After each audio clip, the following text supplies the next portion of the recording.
करेंगे राम मंदिर में चढ़ावा चोरी के मामले में खुलासे के बाद अब ट्रस्ट में सीईओ की तैनाती को लेकर प्रक्रिया तेज हो गई है। सीईओ चयन समिति की पहली बैठक में बिना देर किए आवेदन मांगे गए।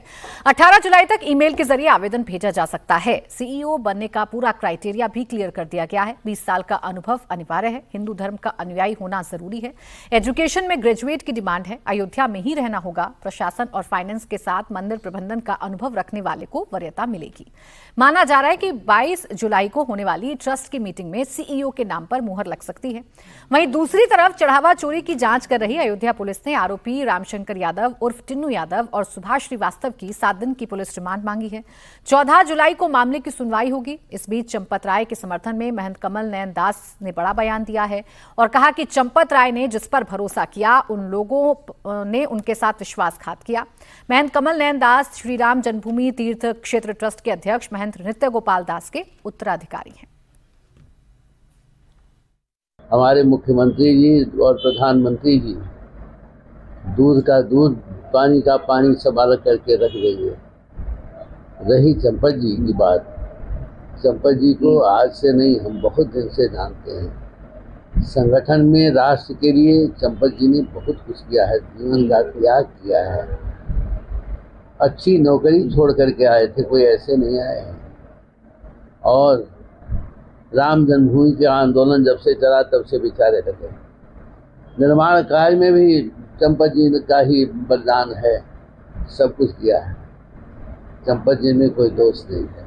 लोगों ने विश्वासघात किया, लोगों के विश्वास में पड़ गए और कोई बात नहीं। प्रबंधन की योग्यता भी सब कुछ।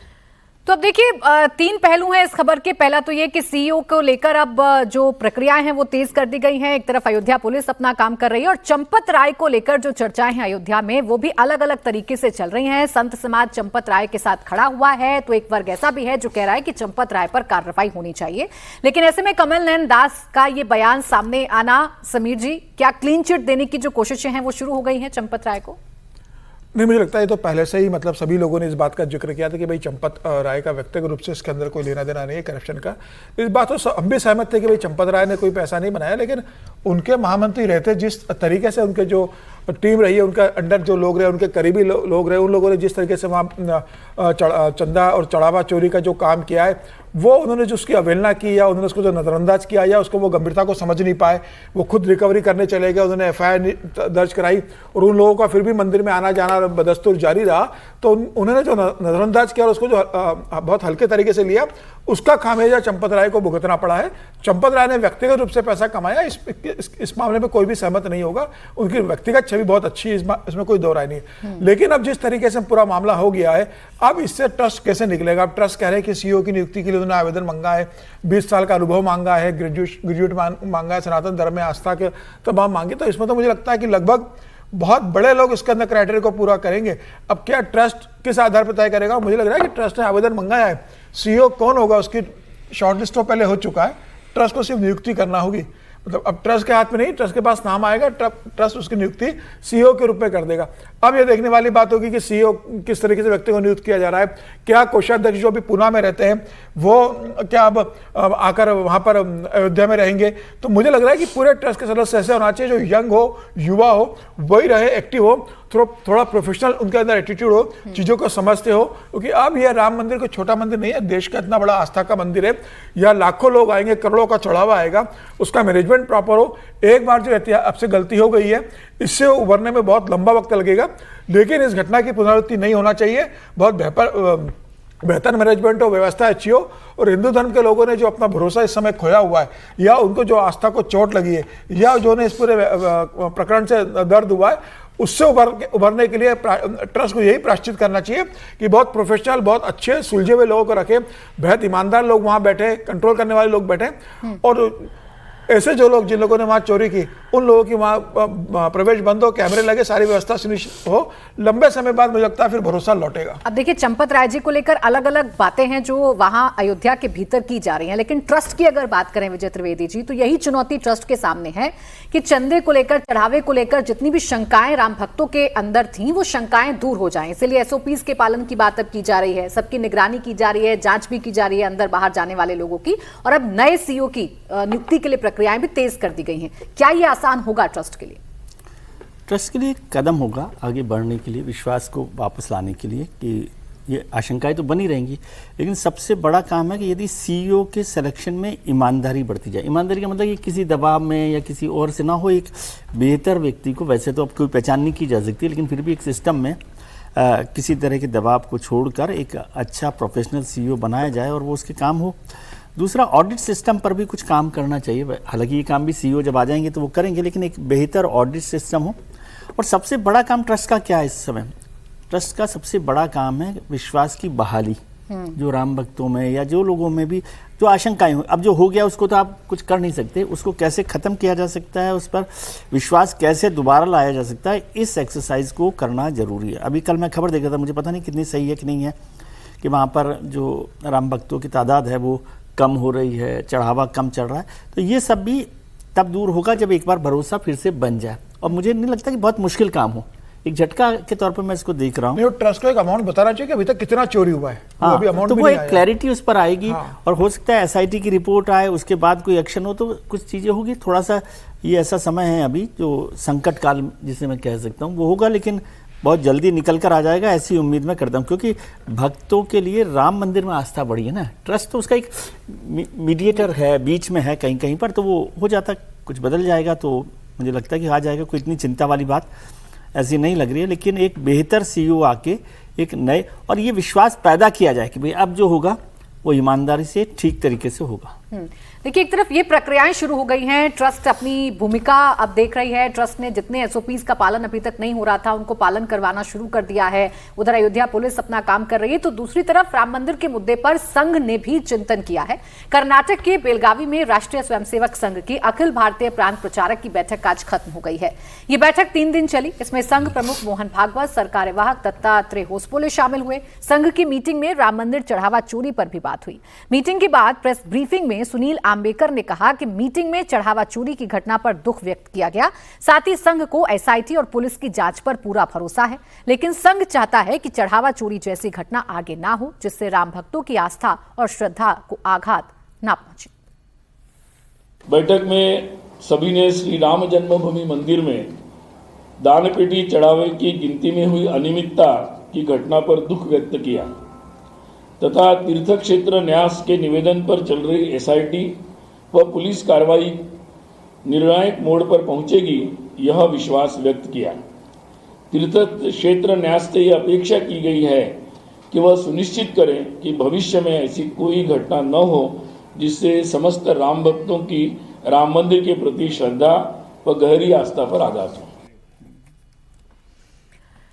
अब देखिए, सबसे बड़ी बात यही निकल कर आती है, चाहे संघ की बात करें, चाहे ट्रस्ट की बात करें, या राम मंदिर पर अपने अपने विचार व्यक्त करने वालों की बात करें, संगीत रागी जी, कि जो हो गया अब वो दोबारा रिपीट ना हो और ये कोशिश की जाए कि राम भक्तों की आस्था के साथ फिर से आघात ना हो। देखिए, पहली बात तो कि चंपत जी के बारे में साधु समाज में जो पहले से विश्व हिंदू परिषद के खिलाफ थे, वो साधु समाज के लोग, कुछ तो लोग पहले से थे ही, वो उनके विरोध में आज भी खड़े हैं। लेकिन जो विश्व हिंदू परिषद है और साधु समाज, अयोध्या का साधु समाज, एक बहुत उसका जिसको हम कहते हैं डोमिनेंट हिस्सा, वो आज भी चंपत राय जी के बारे में वही राय रखता है कि चंपत राय जी के विश्वास को भरोसा तोड़ा गया है। चंपत राय जी ने विश्वास नहीं तोड़ा, उन्होंने विश्वासघात नहीं किया है, उनके अंदर काम करने वाले लोगों ने उनके साथ विश्वासघात किया। भरोसे पर उन्होंने लोगों को रखा, जबकि उनको चाहिए था कि एक बेहतर प्रोफेशनल तरीके से उसका मैनेजमेंट करते। यहाँ उनसे गलती हो गई है, इतनी बात सभी स्वीकार करते हैं। और यही कारण है कि आपने देखा होगा कि ट्रस्ट के जितने भी मेंबर हों, उन्होंने मीटिंग के बावजूद भी चंपत राय जी के बारे में, त्याग पत्र देने के बावजूद भी चंपत राय जी के बारे में वही राय रखी है जिसका जिक्र हम अभी कर रहे हैं। दूसरी बात, राम मंदिर के प्रति आस्था में कोई कमी नहीं आई है। ट्रस्ट पे लोगों को जरूर कमी आई होगी कि ट्रस्ट ने बेहतर नहीं, और लोग उनसे, उनके कामों से दुखी हैं कि उन्होंने भरोसा जरूर तोड़ा। ट्रस्ट से उम्मीद की जा रही थी कि वो इसका बेहतर प्रबंधन करते, और जो इतना भव्य मंदिर है, जो जिस भव्यता और संघर्ष के साथ वहाँ पर मंदिर खड़ा हुआ है, वो हिंदू समाज की, समूचे हिंदू समाज की आस्था का एक प्रतिबिंब और प्रतीक बन गया था। उस दृष्टि से यदि हम देखते हैं तो अयोध्या जो है वो बाकी अन्य तीर्थस्थलों से अलग जाकर के खड़ा हो जाता था, क्योंकि एक बड़े संघर्ष के बाद वहाँ पर इतने कोट, 500 साल की लड़ाई, इसके बाद वहाँ जाकर के मंदिर की स्थापना हुई है। तो उस दृष्टि से ये बड़ा मुद्दा बन जाता है। तीसरी बात यह है कि सीईओ की तो नियुक्ति जरूर होनी चाहिए, बट हमेशा ये ध्यान में रखा जाना चाहिए कि इस दृष्टि से ये ट्रस्ट आईएएस जो होती है, एक आईएएस लॉबी, आईपीएस लॉबी, ये जो रिटायर्ड आईएएस आईपीएस लॉबी है ना, ये उनका अड्डा ना बन जाए। मैंने ये मान करके हमारे देश में चला जाता है कि वो आईएएस और आईपीएस से बेहतर जो है ना और कोई प्रबंधन का काम देखते नहीं है, बट ये बिल्कुल गलत धारणा है। बहुत सारे ऐसे प्रोफेशनल होंगे आज के दिन में, तो टेम्पल मैनेजमेंट, म्यूजियम मैनेजमेंट, ऐसे करके कई लोग हैं जो मैनेजमेंट से संबंधित हो, जिनकी आस्था भी हो। और सबसे बड़ी बात है ईमानदार लोगों की वहां पर व्यवस्था। ईमानदारी के साथ साथ मैकेनिज्म ऐसा हो कि आप व्यक्ति ईमानदार हो सकते हैं, लेकिन आपका स्खलन न हो, आपका पतन न हो, इसकी कोई जरूरी नहीं है। आप भी गिर सकते हैं, आप भी पतित हो सकते हैं, आप भी लोभ में आ सकते हैं। तो एक फुल प्रूफ एक ऐसा मैकेनिज्म हो जिसे आप एसओपी कर रहे हैं, वो इस प्रकार से हो, टेक्नोलॉजी इस प्रकार से हो जो कि सब चीज ट्रांसपेरेंट बनाए। कितना चढ़ावा आ रहा है प्रतिदिन, उसकी काउंटिंग कर करके हम चाहें तो प्रतिदिन जो है वो हम डिस्प्ले पर लगा सकते हैं, कितने आभूषण आए, कितना चढ़ावा आए, और ये पूरा आभूषण ये सारे हो जाए और स्टेट बैंक ऑफ इंडिया को उसी दिन जारी कर दिया जाना चाहिए। जो अब तो ऐसा नहीं है कि ये मैनेजमेंट कोई बहुत रॉकेट साइंस का काम है, बिल्कुल ही रॉकेट साइंस का काम नहीं है। बस इस पर गंभीरता से काम करने की जरूरत है। और जिसे कहते हैं ना कि टेक ऑफ सिस्टम, एक बार जब मैकेनिज्म आ जाता है ना, एस्टैब्लिश हो जाता है, तो फिर अपने आप प्रक्रिया अपने आप चल पड़ती है, उसमें फिर बहुत ज्यादा काम करने की आवश्यकता नहीं पड़ती है। देखिए, जो अभी भी किया जा रहा है, अब जितने भी सवाल थे उनके जवाब ट्रस्ट की तरफ से दिए जा रहे हैं, बाकायदा फोटो रिलीज किए जा रहे हैं, और ये बताया जा रहा है कि जो आभूषण आपने दिए हैं दान में, वो आभूषण सुरक्षित हैं, कहां पर रखे गए हैं, सारी जानकारी आप ट्रस्ट की तरफ से उपलब्ध कराई जा रही है। बिल्कुल सही कहा। ये जो आरोप लगाया गया था, जो भगवान का जो मुकुट था या जो गहने चढ़ाए गए थे, जो जेवर चढ़ाए गए थे, वो सब चीज एक रजिस्टर्ड पर लिखा हुआ है। और जिसका जिक्र उस दिन गोविंद गिरी जी कर रहे थे कि पत्रकारों के लिए भी हम खोल दे रहे हैं, आप सभी आकर के इसको देख सकते हैं। तो ये बात तो है ना कि उस चंदा चोरी के आड़ में सारे प्रहार किए गए। एक गृह सचिव भी आ गए उसी में, और उन्होंने कहा कि हमारा पता नहीं हमारी रामायण कहाँ चली गई। अब इसी